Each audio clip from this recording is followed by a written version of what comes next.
अस्सलाम वालेकुम, welcome to food 49। उम्मीद करती हूँ आप सब खैरियत से होंगे। मैं हूँ महक और आज मैं अपने किचन में बनाने जा रही हूँ भरेमा भिंडी। ये बहुत ही मज़ेदार बनती है, तो चलें हम स्टार्ट करते हैं।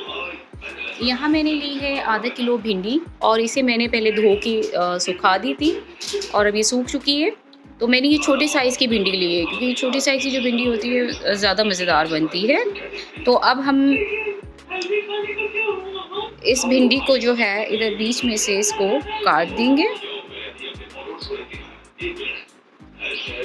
इस तरीके से।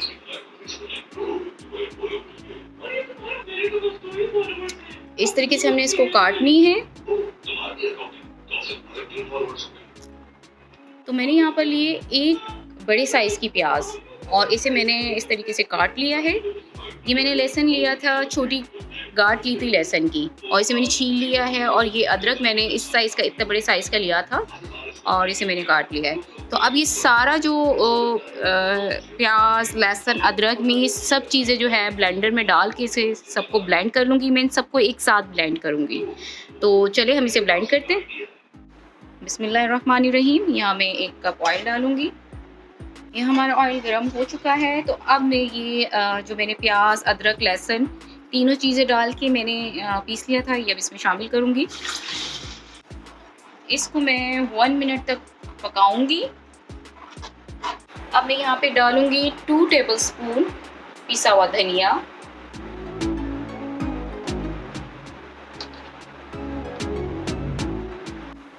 2 टेबलस्पून में डालूँगी इसमें पिसी हुई सौंफ, क्योंकि इसमें जो कमाल है वो सौंफ का ही है। 1 टीस्पून डालूँगी मैं इसमें लाल मिर्च पाउडर,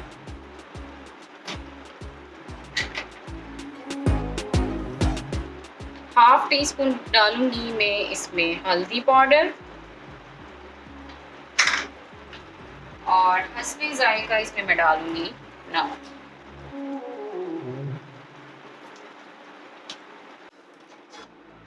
इसे मैं अच्छे से पकाऊँगी जब तक ये मेरा सालन जो है भुन नहीं जाता है। मैं जब तक इसको पकाऊँगी।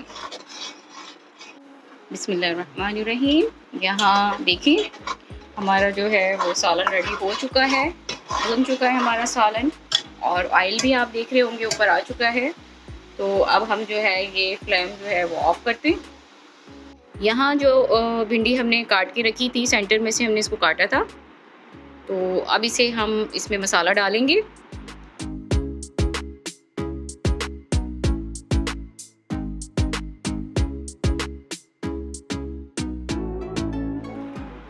यहाँ हमने अपनी भिंडियाँ भर ली हैं, आप देख सकते हैं। और ये जो मसाला जो बचा है ये मैं वापस पतीली में डाल दूँगी, इसे मैं ज़ाया नहीं करूँगी।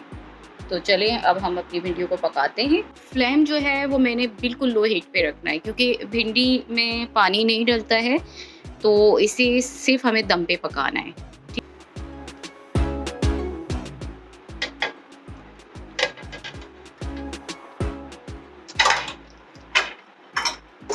अच्छा, इसको आपने बड़े चम्मच से नहीं चलाना है क्योंकि भिंडी है, आपको पता है भिंडी वैसी जो है, आपने इसे हल्की छोटे चम्मच से आपने इसको चलाना है। इसको आप मिक्स कर दें सब। अब इसको जो है हम कवर कर देंगे और जब तक पकाएंगे जब तक हमारी भिंडी गल नहीं जाती है। ये देखें ये भरेमा भिंडी है आगरे वाली और बेसिकली ये मेरी अम्मी की रेसिपी है और ये बहुत मज़ेदार बनती है, बहुत टेस्टी बनती है। आप इसे ज़रूर ट्राई करिएगा और ये घर की चपातियों के साथ, पराठों के साथ बहुत मज़ेदार लगती है। तो आप इसे ज़रूर ट्राई करिएगा और प्लीज़ मुझे कमेंट में ज़रूर बताइएगा कि आपको ये भिंडी कैसी लगी है। अच्छी लगे तो लाइक ज़रूर करिएगा, सब्सक्राइब करना मत भूलिएगा। इस दुआ के साथ कि अल्लाह तबारक तआला आप सबको खुश रखे, अपना बहुत सारा ख्याल रखिएगा। अल्लाह हाफ़िज़।